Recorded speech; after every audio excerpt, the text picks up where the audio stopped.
Bu Sri.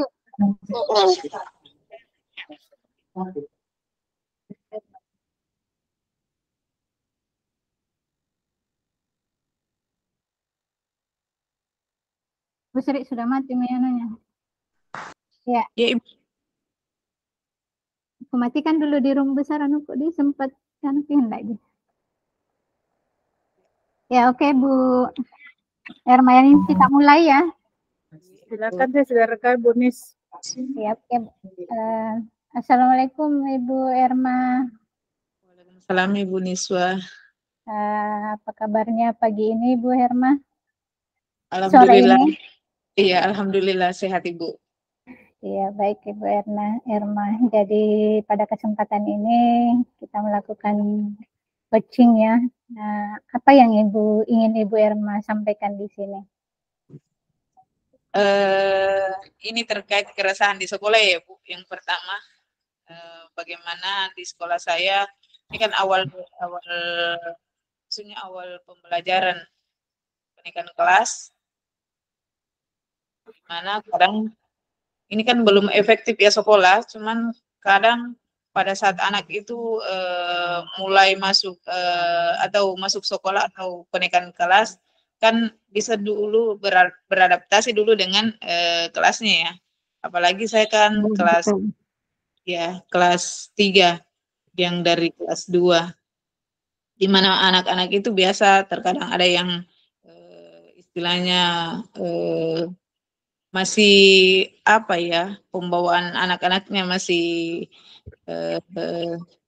kayak apa ya, yang pertama itu biasanya anak itu yang awalnya naik di kelas 3 itu Ya.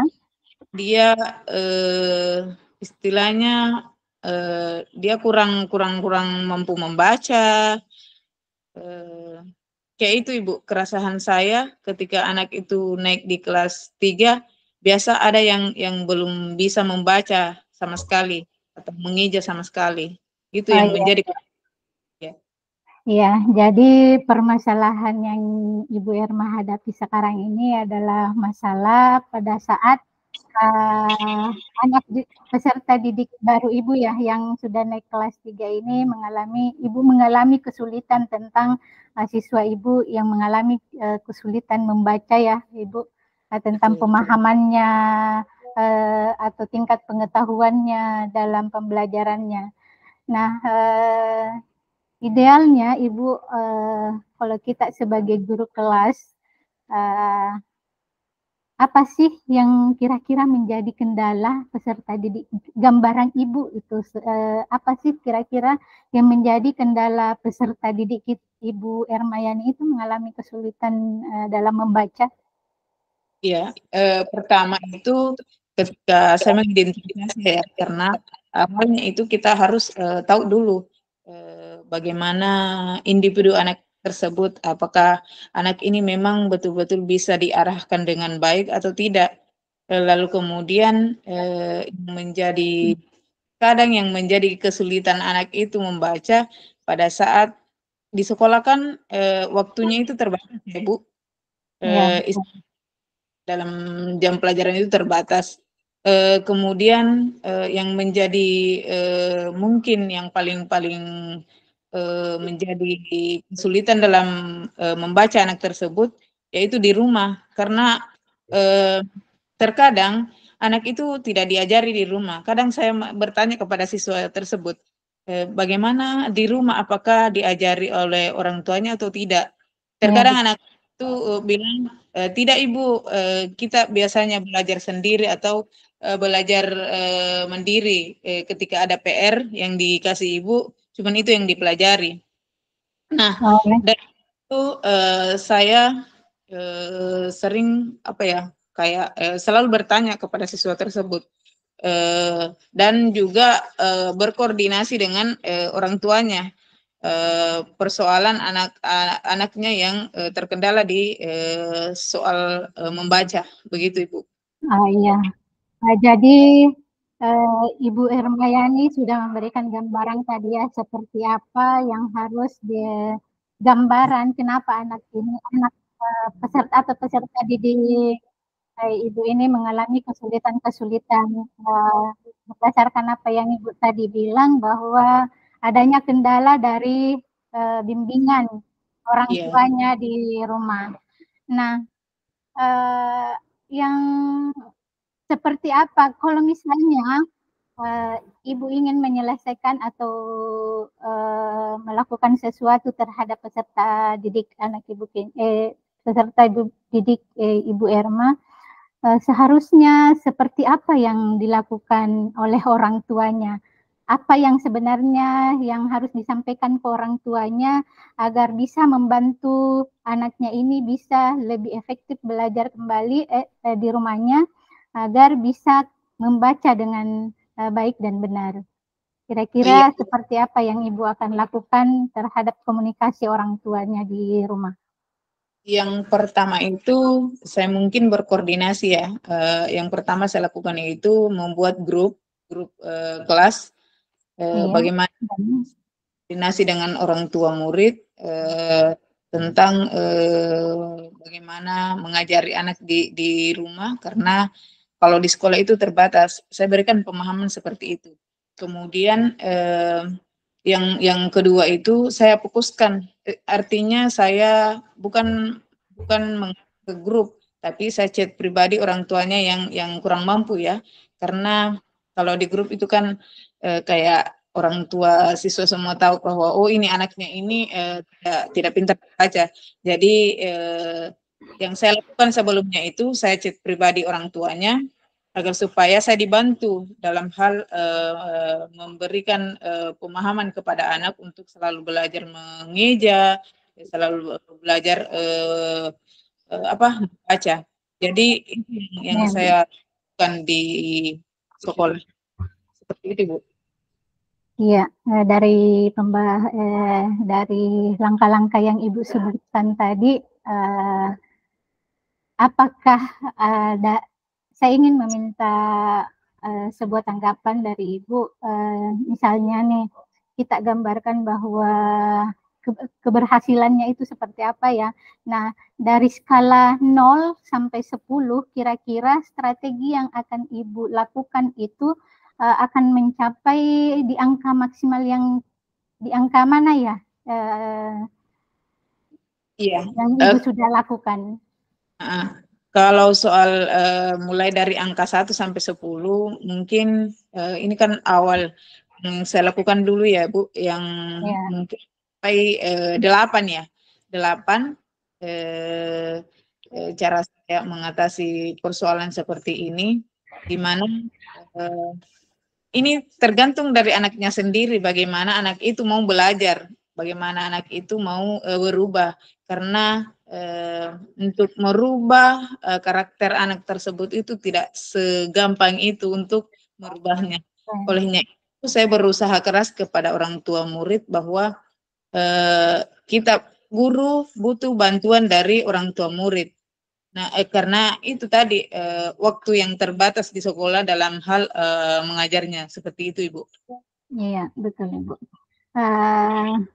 Jadi strategi yang ingin Ibu lakukan tadi untuk bisa mencapai di angka yang Ibu sebutkan tadi, di angka 8, ada perlu strategi yang perlu dilakukan ya, Bu. Nah, idealnya kalau misalnya Ibu melakukan strategi-strategi seperti tadi, apakah akan efektif melakukannya itu dengan hasil di angka 8 tadi? Nah, untuk mencapainya itu langkah seperti apa yang lebih spesifik Ibu akan lakukan agar bisa mencapai di skala 8 yang tadi itu Ibu sebutkan? Ya, itu tadi terus berkoordinasi dengan orang tua murid, karena terkadang di mana di sekolah saya itu Bu, kebanyakan yang merantau, orang ya, terkadang dia tinggal di neneknya atau tantenya. Jadi persoalan saya di sekolah itu bukan hanya pada anaknya, tapi pada orang tuanya juga. bagaimana saya berkoordinasi, bagaimana saya mengkomunikasikan persoalan anaknya. Ya itu tadi, saya sering melakukan WhatsApp, saya sering melakukan kayak pengarahan di grup bahwa bagaimanapun kita guru di sekolah kalau mengajar itu kan seperti yang tadi saya katakan bahwa waktunya sangat terbatas dan saya memang memohon kepada orang tua murid untuk dibimbing. Kalaupun orang tuanya merantau, saya alihkan ke neneknya atau tantenya untuk bagaimana membimbing anak itu di rumah. Dan yang saya lakukan terus-menerus itu yaitu tadi berkoordinasi dengan wali atau orang tua murid. Seperti itu, Ibu. Ya, ya Bu Erma. Jadi strategi yang paling Ibu harapkan adalah berkoordinasi dengan orang tuanya atau walinya ya, Bu. Nah, tidak lupa juga bagaimana saya memberikan pelajaran yang maksimal kepada anak tersebut. Bagaimana saya mengidentifikasi anak tersebut, apa yang anak tersebut butuhkan dalam hal pembelajaran. Seperti itu, Bu. Iya, Ibu Erma. Ya, jadi Ibu Erma sudah merencanakan ya strateginya bahwa untuk memaksimalkan potensi anak ini untuk lebih bisa lancar membaca lagi, ya itu tadi strateginya Ibu Erma dengan berkomunikasi dengan orang tua atau walinya. Nah, Ibu juga sudah menyebutkan tadi bahwa melakukan strategi lain yang Ibu ingin laksanakan adalah dengan melakukan pendampingan penuh kepada anaknya dengan lebih maksimal lagi melakukan memberikan pembelajaran yang lebih terfokus kepada peserta didiknya. Nah, baik Ibu Erma, strateginya luar biasa sekali ya. Menurut Ibu Erma, kapan Ibu akan melaksanakan itu? Tindakan-tindakan atau strategi-strategi yang Ibu sebutkan tadi itu, kapan Ibu akan melaksanakannya? Iya, saya lakukan strategi ini di awal pembelajaran ya Ibu, di mana anak itu awalnya memang kita identifikasi dulu yang mana, di mana bagaimana anak yang kurang mampu membaca, identifikasi, lalu kemudian bagaimana kita melakukan strategi itu seperti di pembelajaran berdiferensiasi ya Ibu, mengidentifikasi, memberikan metode pembelajaran yang bukan berarti istilahnya artinya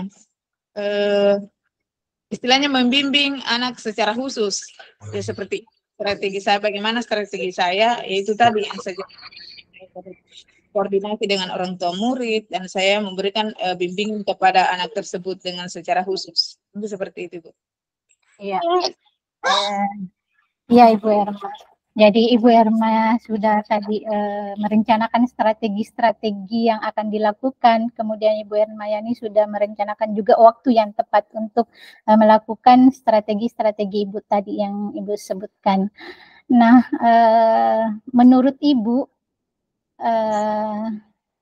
kira-kira apakah Ibu yakin dengan strategi itu akan memberikan hasil yang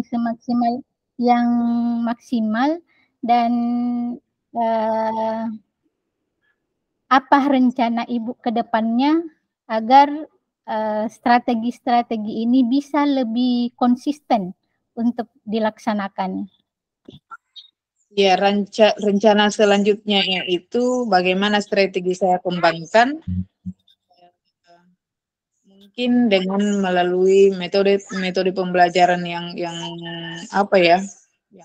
termasuk berdiferensiasi itu. Kemudian bagaimana saya terus berkoordinasi dengan baik dengan orang tua murid, baik dengan wali murid dan di sekelilingnya. Kemudian bagaimana saya membimbing anak tersebut secara rutin, istilahnya anak-anak yang kurang mampu membaca itu kan butuh bimbingan ya Ibu. Artinya Ya, apalagi anak-anak yang memang betul-betul belum mampu atau belum bisa mengenali huruf-huruf dari awal. Saya jujur menemukan anak yang seperti itu Ibu kemarin, tapi ini sudah naik kelas.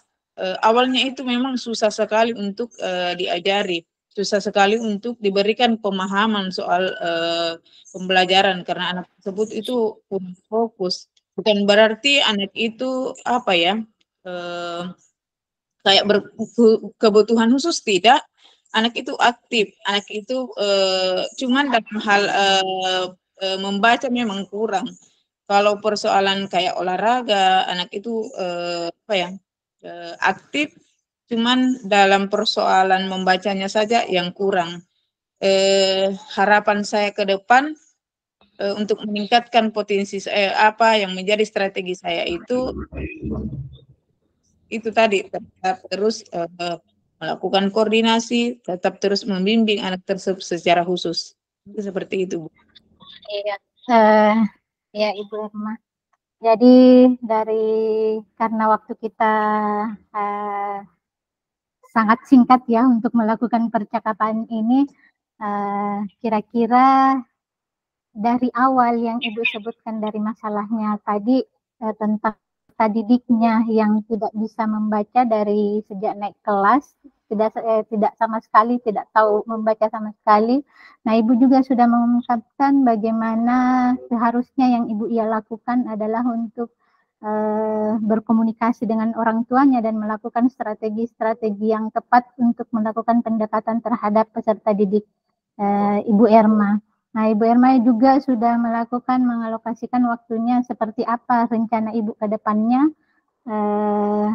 Nah, apakah dari percakapan kita tadi yang kita sudah lakukan Ibu Irma, apakah yang Ibu inginkan atau yang ingin Ibu dapatkan setelah percakapan ini selesai? Harapannya yang Ibu. Harapan saya setelah ini, karena awalnya kan saya merasa ini ya Ibu, merasa terus berpikir bahwa apa yang saya akan lakukan awalnya sebelum coaching ini, apa yang saya akan lakukan ke depannya untuk menghadapi anak-anak ini. Dengan coaching ini saya lebih terfokus pada bagaimana saya terus termotivasi untuk terus berkoordinasi dengan orang tua murid, bagaimana saya memberikan bimbingan kepada anak ini untuk secara khusus supaya apa yang menjadi tujuan saya, yaitu anak itu pintar membaca atau pintar mengeja, akan terwujud. Harapan saya ke depan yang lebih besar untuk ke depannya untuk siswa saya ini ke depannya adalah bagaimana saya melakukan metode-metode pembelajaran yang berdiferensiasi, kemudian bagaimana bimbing anak tersebut menjadi lebih baik. Mungkin seperti itu, Bu, harapan saya. Ya, oke Bu Ermayani, Ibu sudah tadi merencanakan harapannya ke depan seperti apa, ya semoga bisa dilaksanakan semaksimal mungkin. Nah baik Ibu Erma, terima kasih loh atas percakapan kita hari ini. Saya harap kita bisa bertemu kembali di lain waktu untuk bisa membahas tentang bagaimana situasi yang Ibu harapkan itu bisa terlaksana dengan baik. Oke, Bu Irma, Assalamualaikum warahmatullahi wabarakatuh. Warahmatullahi wabarakatuh. Ya, jadi kembali, saya jadi coach. Langsung saja Ibu. Langsung pakai Ibu. Bismillahirrahmanirrahim. Assalamualaikum warahmatullahi wabarakatuh.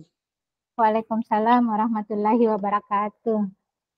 Alhamdulillah kita dipertemukan lagi di di room ini Bu. Terima kasih atas waktunya. Terima kasih atas kesempatannya. Bagaimana kabarnya hari ini Bu?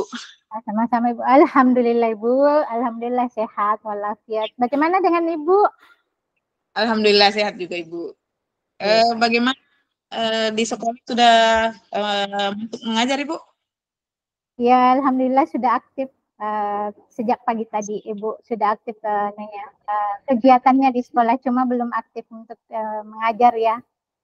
Iya Seperti Bu. itu, Ibu. MPLS ya Bu. Ya, kegiatan MPLS. Langsung saja mungkin ya Ibu untuk hari Ya, ini.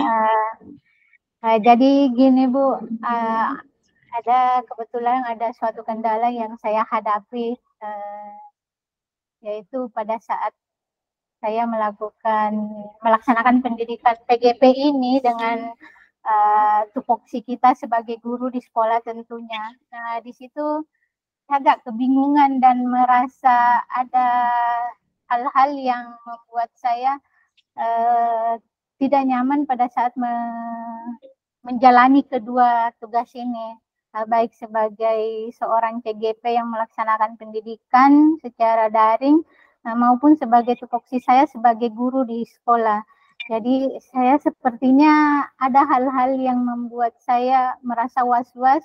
Kadang saya was-wasnya itu ya apakah saya mampu melaksanakan PGP ini sambil melaksanakan juga tupoksi kita sebagai guru di sekolah. Seperti itu, Ibu. Di sini kan kita sudah dalam pertengahan nih ya Ibu, dalam menjalankan CGP ini. Artinya apa yang menjadi tujuan kita ini sudah mendekati final. Apa yang kira-kira menjadi kendala Ibu dalam menjalankan ini? Adakah kendala yang apa ya, yang menjadi tantangan Ibu atau kendala Ibu dalam menjalankan antara CGP dengan tugas utama Ibu? Ya, gini Bu, yang jadi kendala itu saya kan ada banyak tugas ya di sekolah.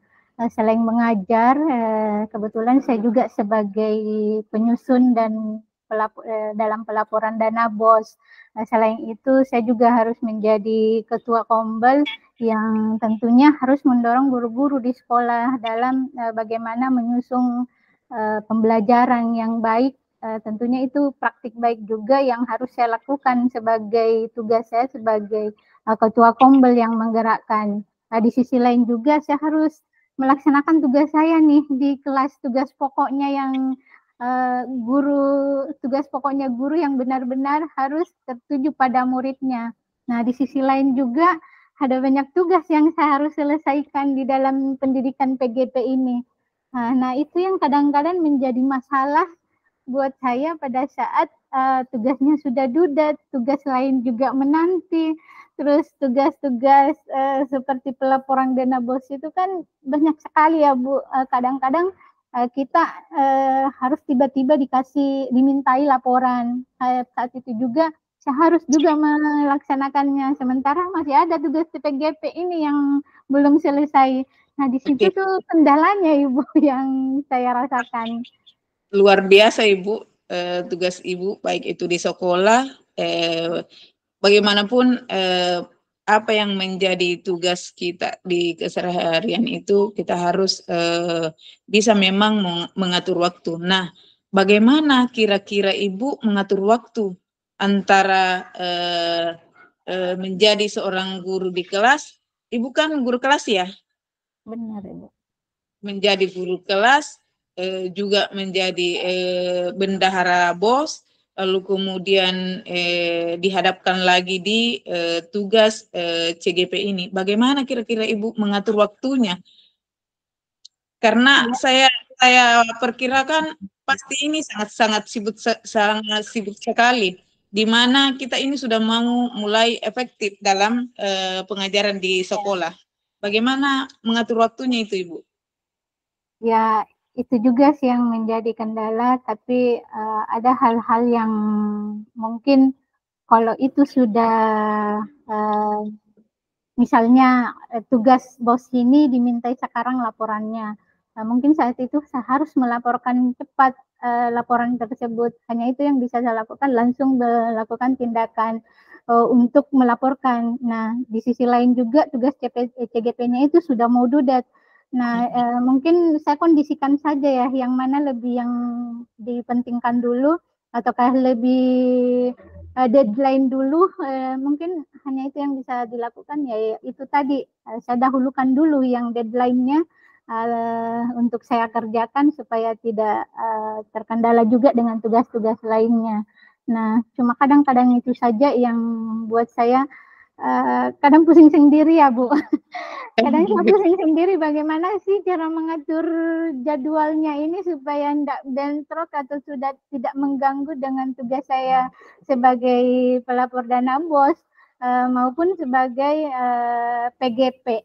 Nah, itu tadi saya berusaha sebaik mungkin bagaimana mengatur waktunya dan mungkin memanage waktunya ya yang paling penting. Karena itu akan menjadi acuan untuk saya lebih pintar-pintar dalam mengerjakan tugas yang mana yang perlu didahulukan dulu. Seperti itu, Bu. Artinya ada target ya, Bu, dalam penyelesaiannya, bahwa kalau ini harus selesai. Ketika kita melakukan sesuatu hal, apa yang menjadi tujuan kita harus ada target. Insya Allah apapun yang menjadi pekerjaan kita, sebanyak apapun kalau kita mampu mengatur waktu, bisa selesai seperti itu, Bu. Nah, kira-kira strategi Ibu ke depan seperti apa? Artinya strategi Ibu bagaimana mengatur waktu, bagaimana menjadikan pekerjaan itu sebagai, karena suatu pekerjaan itu yang dilakukan harus didasari dengan titik fokus, bagaimana kita fokus menyelesaikannya. Bagaimana strategi Ibu kira-kira ke depan untuk bisa melaksanakan tugas Ibu mulai dari mengajar, tugas PGP dan dana BOS itu? Ya, seperti apa yang saya harus lakukan, mungkin saya harus membuat sebuah plan-plan ya, atau catatan-catatan penting yang mana yang sudah melakukan, yang mana di mana di plan-plan itu atau di catatan-catatan itu sudah tertera mungkin apa saja sih kerjaan yang perlu saya dahulukan untuk kerjakan. Tapi kadang-kala juga itu tugas-tugas lainnya datangnya secara mendadak. Kayak kini permintaan laporan dana BOS kan itu kadang-kadang mendadak sekali ya. Hari ini masuk permintaannya, besoknya itu sudah harus terlapor. Jadi itu juga yang menjadi kebingungan pada saat saya mencatat hal-hal yang harus saya kerjakan lebih dahulu. Termasuk juga dalam program kegiatan komunitas, tentunya saya sudah harus memprogramkan dulu apa yang harus saya sampaikan atau saya bagikan kepada teman-teman untuk pembelajarannya di kelas. Demikian juga dengan tentunya pertemuan dengan peserta didik di kelas. Tentunya kita sudah merencanakan seperti apa pembelajaran yang akan kita laksanakan. Nah, dari hal keempat tadi yang saya laksanakan, ya tentunya mungkin saya harus perlu membuat sebuah catatan-catatan tentang plan-plan yang mana yang sebenarnya harus dilakukan dulu. Jadi seperti itu, Ibu. Ya, artinya mengatur waktu ya, Ibu, yang mana harus dulu. Jadi kira-kira seandainya ada yang bersamaan ya, Ibu, maksudnya bersamaan antara tugas PGP dengan tugas dana BOS, artinya tugas dana BOS, bagaimana cara menyiasatinya, Ibu? Ya, itu juga yang menjadi kendala besar saya sebenarnya pada selama melaksanakan PGP ini dan selama jadi penyusung bendahara BOS. Nah, kadangkala saya mensiasatinya dengan cara, ya saya lihat jadwalnya dulu nih, kegiatan PGP. Apakah masih ada waktu luang untuk due-date-nya ataukah sudah due-date di hari itu pada saat tugas dana BOS itu masuk. Ya, kalau misalnya bersamaan, sebisa mungkin saya akan selesaikan untuk keduanya. Sekalipun itu akan mengambil waktu yang banyak, menyita waktu istirahat saya ya, Bu. Jadi jadi kadang-kala itu yang menjadi bentrokan itu juga yang harus saya penuhi dan harus saya laksanakan. Jadi dua-duanya bisa terselesaikan dengan baik. Ya enggak apa-apa saya menyita dulu waktu istirahat saya sedikit. Jadi itu. Jadi sebelum juga saya perkirakan biasanya juga waktu pelaporan itu saya sudah mengira-ngira mungkin pada saat-saat ini pelaporan dana BOS itu akan banyak. Nah, saya juga akan ngecek bagaimana sih tanggal berapa sih, apakah masih ada waktu luang nih untuk dudatnya pendidikan PGP-nya. Kalau masih ada waktu luang, saya dahulukan dulu ini yang laporan dana BOS-nya. Nah, kalau misalnya tidak ada, sebisa mungkin saya akan selesaikan keduanya di waktu yang sama. Seperti itu, Ibu. Biasa sekali, Bu. Bagaimana nutet di sekolah. Ini, Bu, yang menjadi pertanyaan saya, mungkin ini yang terakhir ya. Dana BOS itu kan biasa tiba-tiba ya tugasnya, hal yang perlu diselesaikan. Bagaimana di sekolah itu kan sebagai seorang wali kelas itu harus efektif ya dalam mengajar di kelas.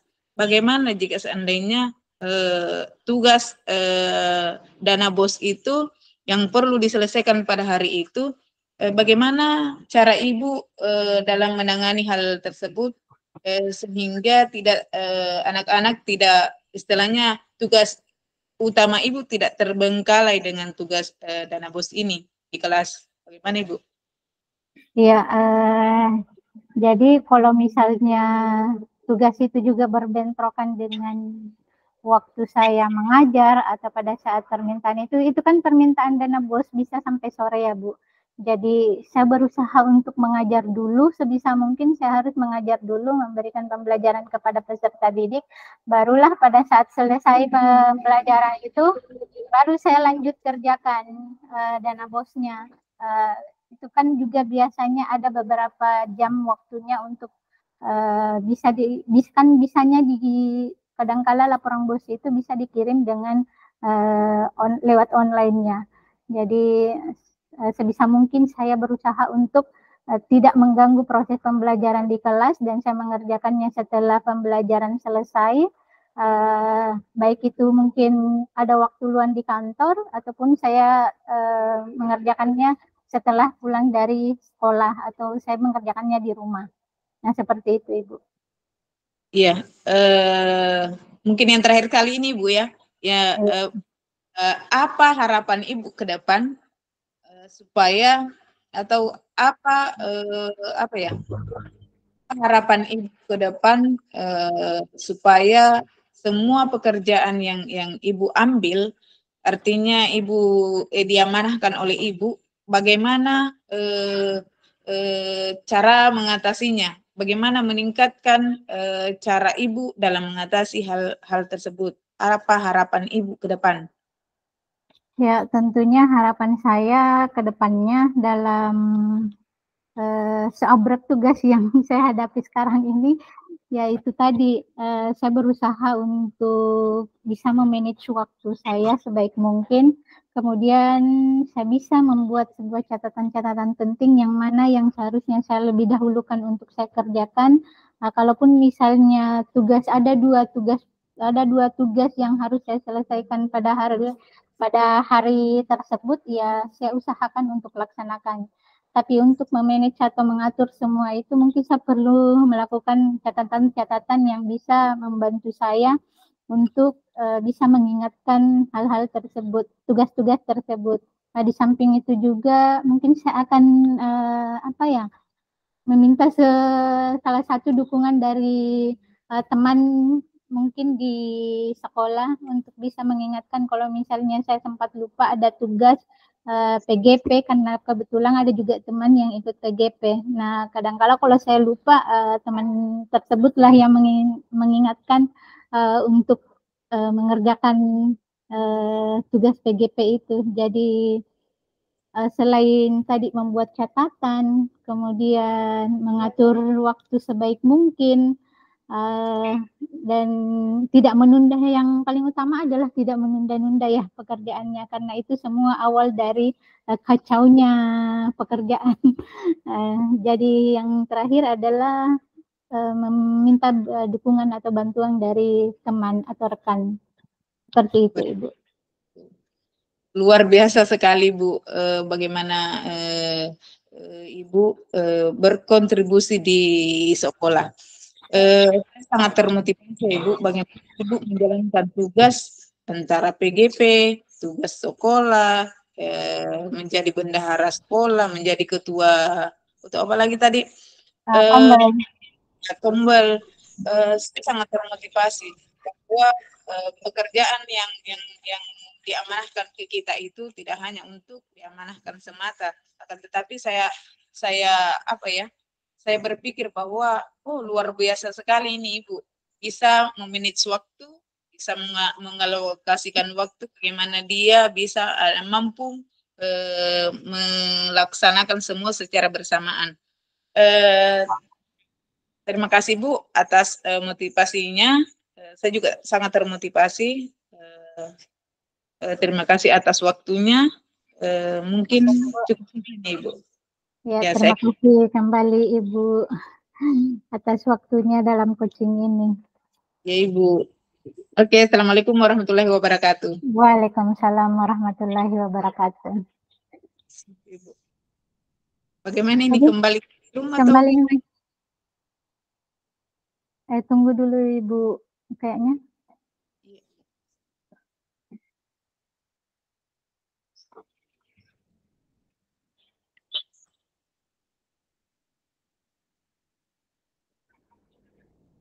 Atau di nonaktif kami di sini, tapi jangan makin tutup ke room besar masih saja. Oh iya. Oke Bu.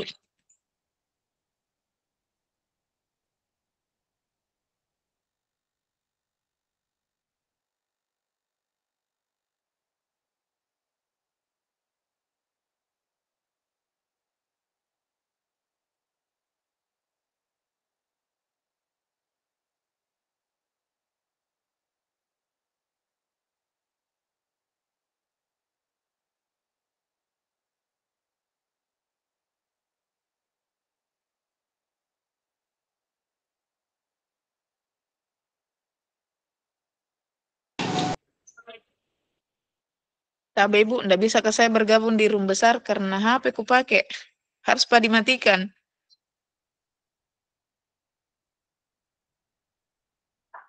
Masuk maki kita di room besar, kalaupun kirahkan Mami Kak sebentar ke room besar. Ya.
Seperti